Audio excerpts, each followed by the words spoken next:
Hello everyone. Hi guys, how are you doing?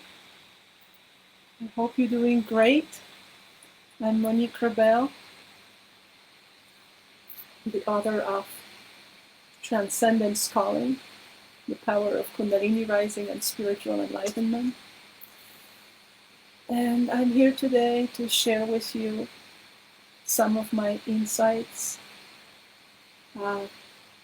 that came together with my experience of Kundalini Rising that I had several years ago, but I had time, a lot of time, to contemplate it and to finally create something that allows me to share with you knowledge that has never been shared before in that same form, and something that was incredibly helpful to me and helpful to hopefully all of my students, people I talk to sometimes when they would like to know more about my experience and its results. I put together something that I call our multidimensional consciousness system. And it's not very far at all from what we already know about the subtle body, Kundalini, and chakras. The difference is that I talk about the subtle body, Kundalini energy, and chakras from a little bit different viewpoint, from the viewpoint of Kundalini itself. And I call Kundalini an individual unit of consciousness. Kundalini, as we know, some of you may already know that, some of you don't know much about the subtle body, but each of us actually has the subtle body, and each of us is an individual unit of consciousness, Kundalini. As we know also that Kundalini is asleep, which is not exactly true. Kundalini is always active, but it's not very active. It's indeed kind of slumbering when it's in its seat in between the first and second chakra. Sometimes Kundalini comes up, and it could be caused by various experiences. Sudden trauma, for example, can cause that. Near-death experiences can cause Kundalini rising. Personal problems. There are a lot of different reasons why Kundalini would rise. In my case, it was a personal trauma. And for a lot of people I talked to, it was a very similar thing. In case it is spontaneous, we can also make Kundalini rise, but this is not something that I teach and not something I suggest. What I teach is actually developing and training the chakras. Developing by training the first three chakras, which have to do with our personal life, let's put it that way. This is our material world, including our bodies and all the material world that we know exists, and even that we don't know exists. Maybe something smaller than atoms, maybe something bigger than galaxies. The whole universe is the material world. The second chakra leads us to the second dimension, because call this material dimension, the first chakra opens us up to it. To the second dimension, the second chakra opens us up. It's the emotional one. The third one is the mind, the thoughts, and all the mental systems that we've been collecting and trying to organize in our third chakra throughout our lives. And then the upper ones, sacred love, communication, exchange of energy, connection, intuition and vision. And this is, I call this pure intellect, but you can call it a divine wisdom if you prefer. This is the other mind that works differently than the third chakra mind. So the title of our talk today is Outer War, Inner Peace.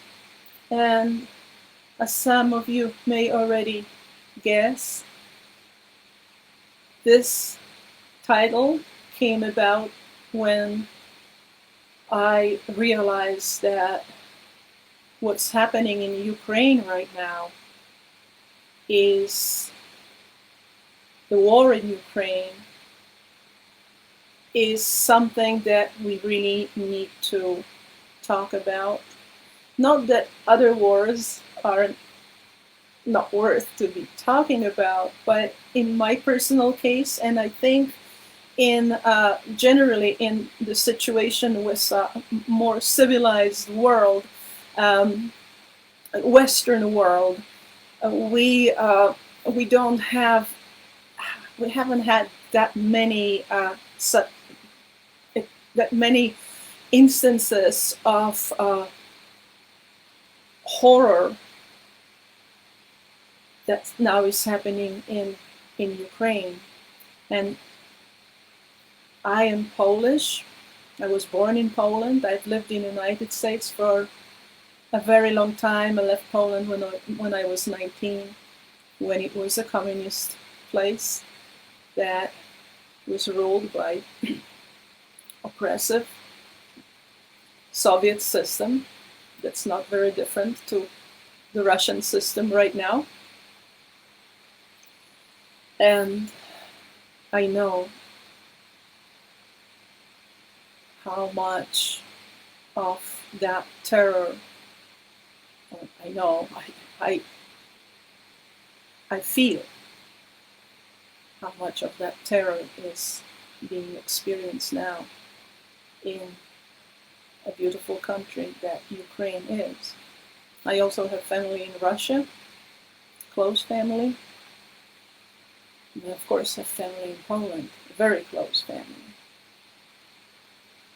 So that's just my background, but it doesn't mean that each of you is necessarily affected by that war as much as I am.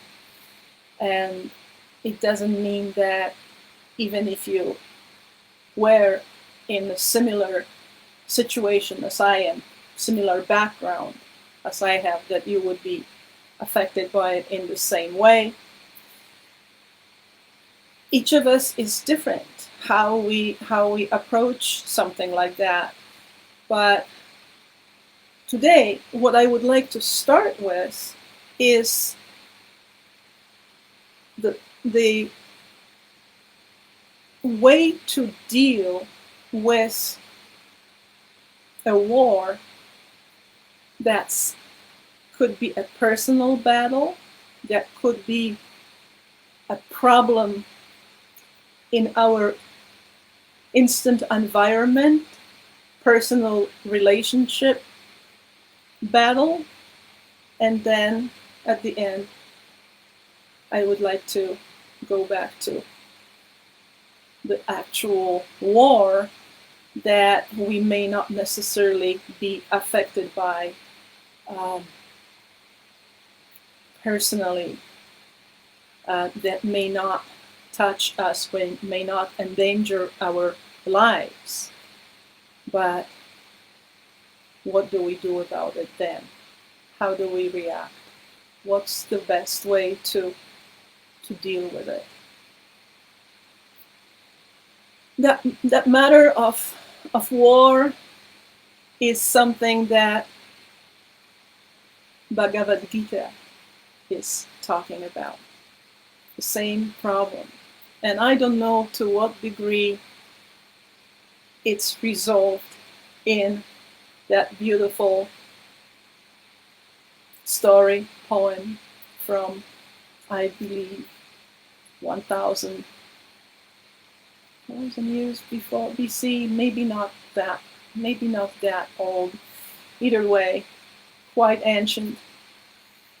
And now we have similar problems, and it seems like it's just incredible because it's 2022 and we're dealing with murder, mass murder, killing,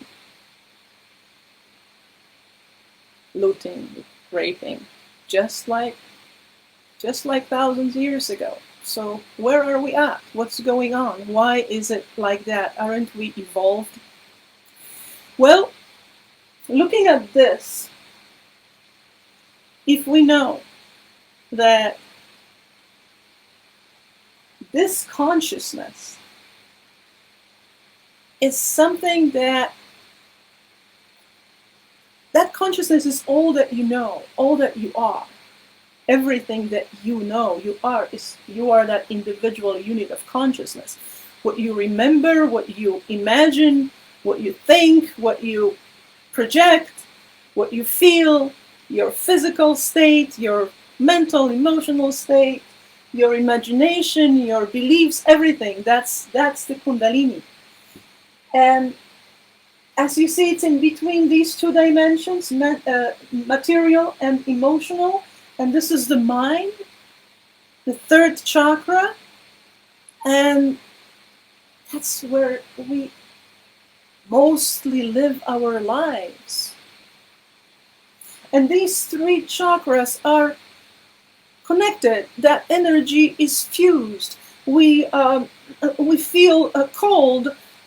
We have an emotional reaction that it's cold, and we decide to put something warm on, like put some clothes on. So this is a very simple way. This mind is thinking how to fix the immediate situation. But that's not all that we are. There is this chakra here. This is love. The sacred love that's actually something that we feel maybe towards our close family or a very personal relationship, intimate relationship.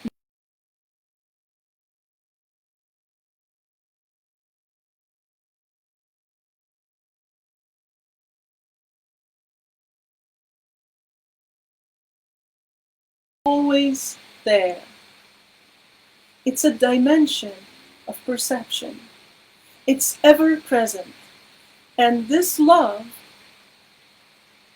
has different rules. Some of us have the fourth chakra developed and open, and we don't need to be very close to war to feel how others are suffering, because our fourth chakra is open. If our fourth chakra is not open, we are at the mercy of the mind, the third chakra. And when we are at the mercy of our mind, it can tell us anything. We can read propaganda, we can read Russian propaganda and believe in it. Because what do we know, right? Maybe it's true. But if we think about how historically the subtle body looks like. And when we look at this dimension that's here, we also know that in our lives, if we have the fourth chakra open, there is another voice. There is a voice, there is ethical voice, there is voice of love. It's not just love, it's all the concepts that belong to that dimension. And that's truth, honesty, help, support, devotion, justice. I don't know if I said truth, I think I did. So there are many, many concepts that belong to that dimension, that world. And our human race is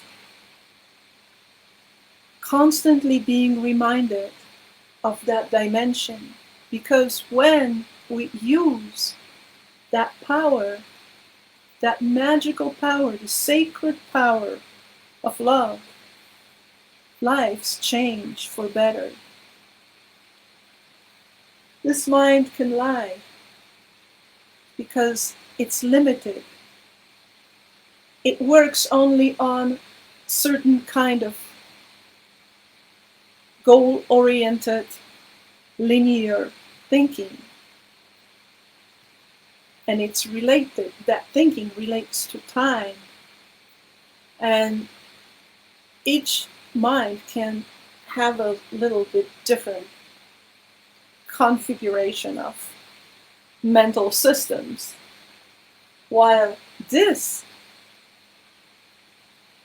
chakra that opens us up to the dimension of love gives an instant answer to a matter of personal conflict within, conflict outside, but still personal, and something like the war in the ancient cultures of Hinduism, in Buddhism, Jainism. There is a principle that comes from this dimension. It's called Ahimsa. That means non-violence. It is a part of what the fourth dimension is giving us, the love. Everyone is love. And this is why prayer works. Because although this mind that governs, tries to at least to govern over our lower chakras, because the chakras are hierarchical and you cannot look up, you can only look down. So although this mind is trying to control and it wants to be right, when we are able to train the mind, when we are able to train the emotions, we can learn to achieve more inner peace. There are many practices, and I'm sure you've heard of many and you practice yourself. Meditation is, of course, one of them. And meditation helps to put this mind at peace a little bit if it's anxious, and develops the seventh chakra. So that's one of the practices. But basically, there are goals that we can have in order to have the second and third chakra trained. The goal of the second chakra training is to achieve emotional neutrality, which is easy said, but for some of us it's not so easy to achieve. I do teach that practice. It has 7 steps. It has to do with moving away from the emotion and letting that emotion fade away. It's easier to do it when we are just dealing with our own individual issue, because it's easier to observe our own emotion and deal with it ourselves. When we deal with a situation that has to do with others, there is a lot of 5th chakra, a lot of 5th dimension energy exchange, and we have to constantly make sure that we are also using the power of the 4th chakra. So all of the chakras need to be worked on.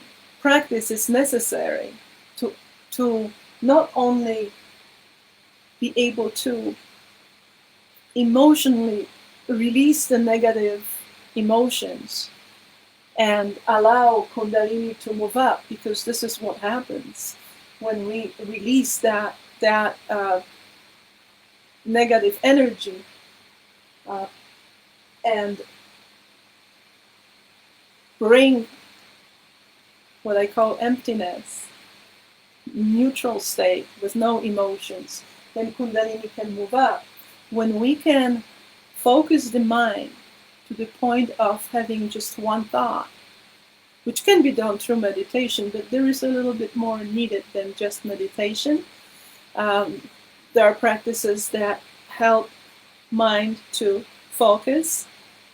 Once we have it focused, we can surrender it. So these practices allow for Kundalini to move up. And the same with all of the chakras, only practices are different on each chakra. We know from some religions, that Western religions, that the matter of the Christianity, for example, takes us to that 4th chakra,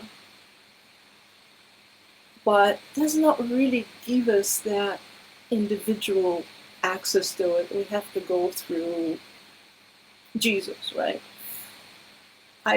It's not necessary.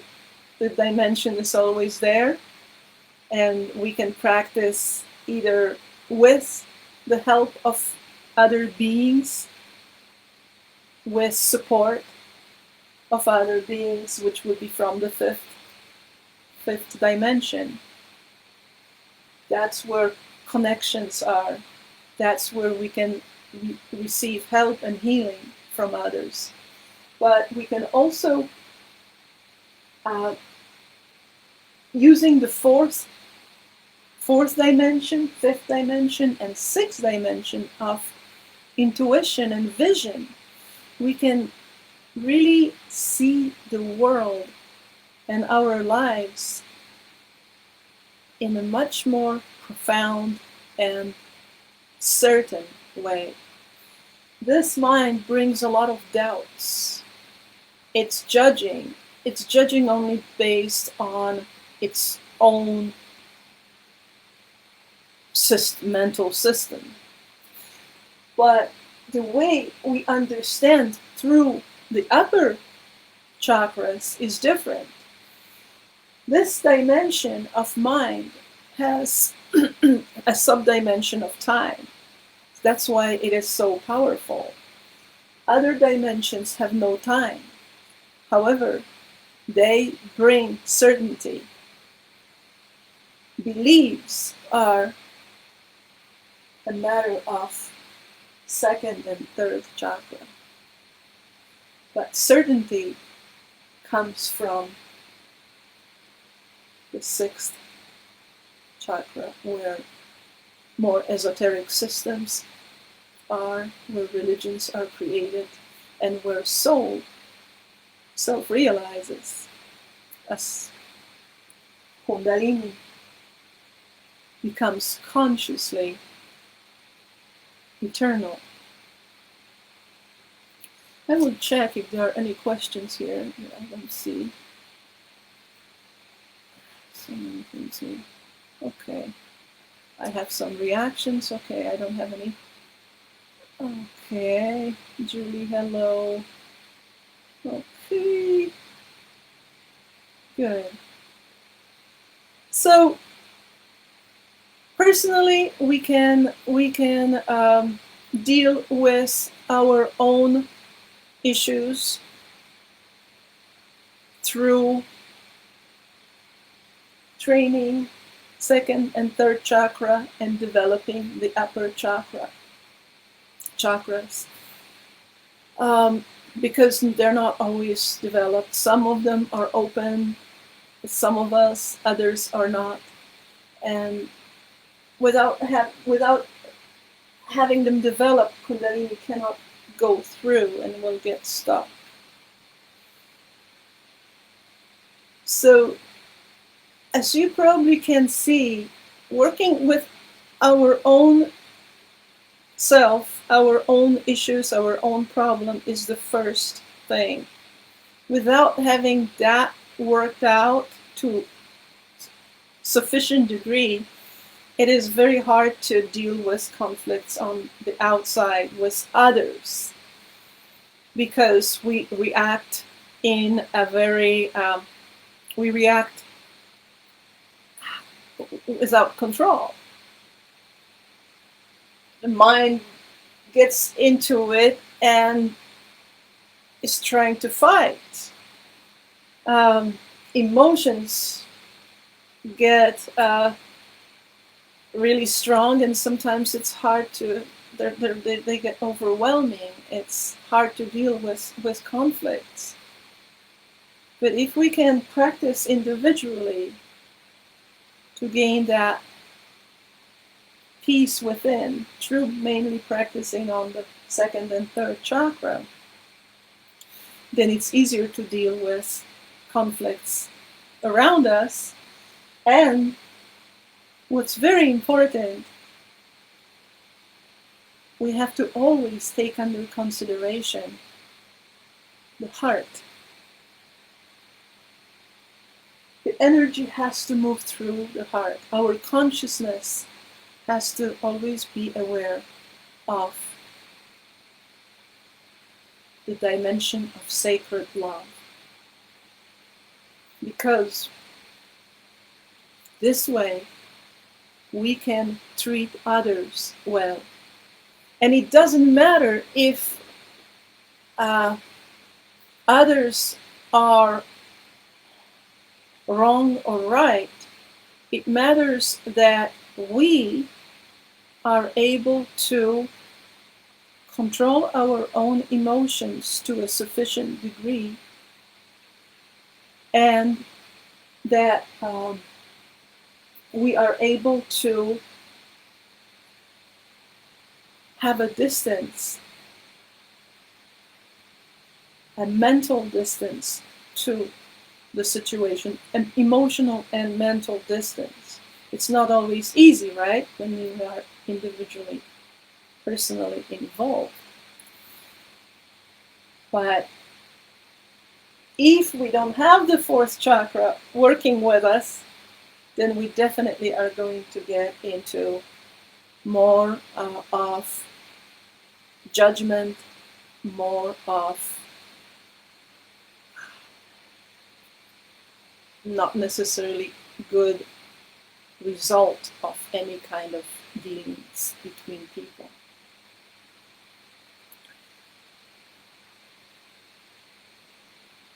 In personal circumstances, when we deal with others, it's important to also have the fifth chakra open, because that allows us to feel the vibe. It's a very quick way of orientating ourselves in the situation. If we are not sure if it's propaganda or not, open up, work on your fifth chakra and feel the vibe, and you'll know. The same with the sixth one. Intuition. Intuition, it can tell us so much. And each chakra, as I said, demands different practice. The fifth one is more about sound and connection and exchange of energy with other beings.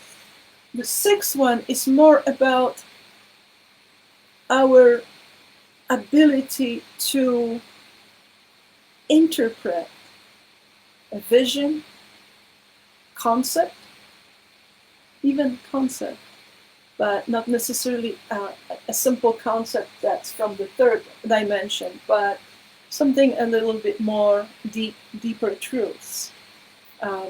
Truths about the religious iconography or sacred symbols or just colors or just shapes of things. Looking at someone's face and not only feeling with the heart, which should always be there, but also feeling the vibe with our fifth chakra, feeling the energy and visually understanding. This is visual understanding, the sixth dimension. So let's now go over to the third point, the issue of war. I started talking about it already. And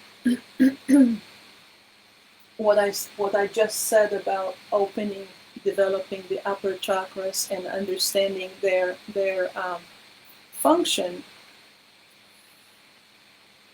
is something that we really need to do, because we are in the stage of actually evolving into a better species. And something like a horrendous, cruel, horrible war should not be happening right now. And it is. And it is because there is a part of our globe that has no understanding of the power of the upper dimensions. There is only understanding of sheer force. And the whole life is based on that sheer force. And everything that is about the idea of love, truth, sacredness, ethics, justice, beauty of life itself, it's something that's not seen from here.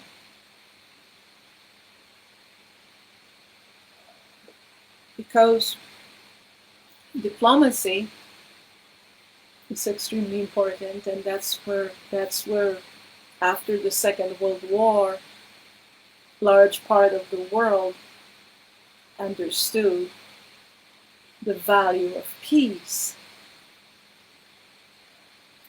But not everyone sees it that way. Not everyone sees the value of the fourth chakra. So if we are here today, and maybe some of us have family in Ukraine, maybe some of us have family in Europe and has a little bit more connection with that world and what's happening there now. I believe that those of you are feeling a little bit more of personal, emotional struggle there. But if you don't feel anything, because it's such a distant, far away situation, and it doesn't stop you from going shopping and living your life unobstructed, just doing your thing the way you have been before 5 weeks ago, no difference, then I suggest you use the power of the fourth chakra. Tap into that dimension and feel what needs to be done. Feel even just being compassionate is help. Even if you are by yourself, sitting home and feeling compassionate to what's going on, that's already something. That's the energy. The energy matters. Each chakra projects different energy. We receive it and we give it. If we give love, true love, not just something written down, or not just you're saying it for the effect of saying it, but feeling it inside. Feel that compassion, empathy. And once you feel that, you will understand that the next thing to do is to act. Act with compassion. It's called Kriya Yoga, right? The deed, yoga of the deed. And this is Bhakti Yoga, so this is the yoga of the devotion. When we get to the heart, we feel for everyone and everything, for every human being. And it also is necessary for our human race to be that way. Love is not, that sacred love is not an illusion. It is an actual dimension. It has power. That energy of love has power. And it has so much power that our personal problems, our personal little things that we're so upset about, they're not so big in comparison to being able to help somebody, in comparison to helping others.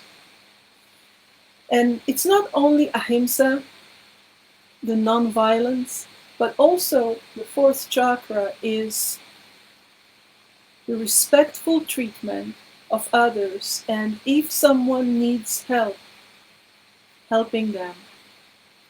So if you feel it, maybe there is a way for you to help just by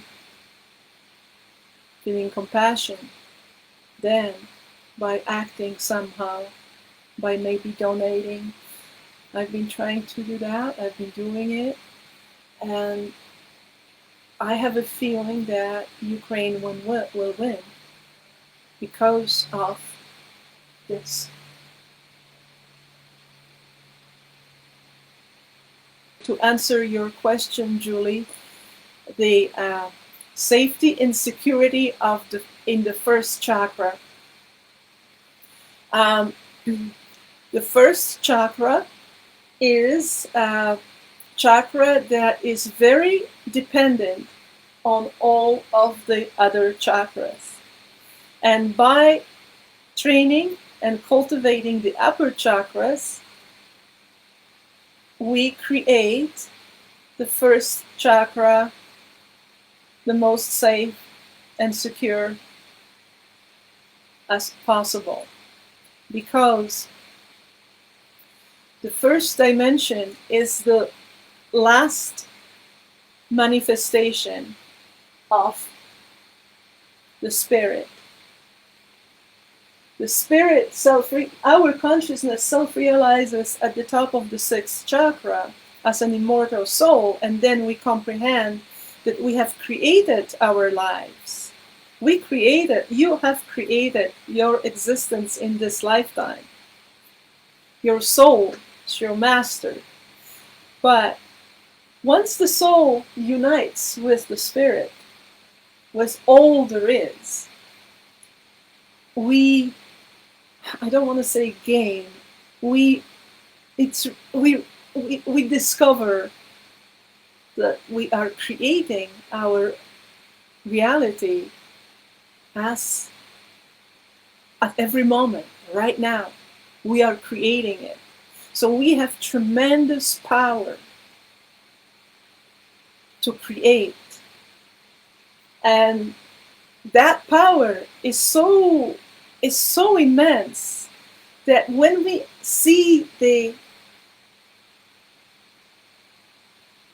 proportions here of the power of the spirit and our physical reality, we feel safe and secure. See? So I hope that's a good answer, and we can always talk more. My website address is moniquerebelle.com. You can sign up for an orientation session, and that's at least 45 minutes or more, and we can talk directly about everything that you would like to know, everything. If you're interested in taking the course, or maybe just the introduction, because I also have just the intro to the course, which is something that you can do and do the course, continue later. Within a few weeks, you can continue onto the full course, and you get some discount on that because you did already the first expanded first module. So please contact me. Please don't be shy. Thank you guys so much.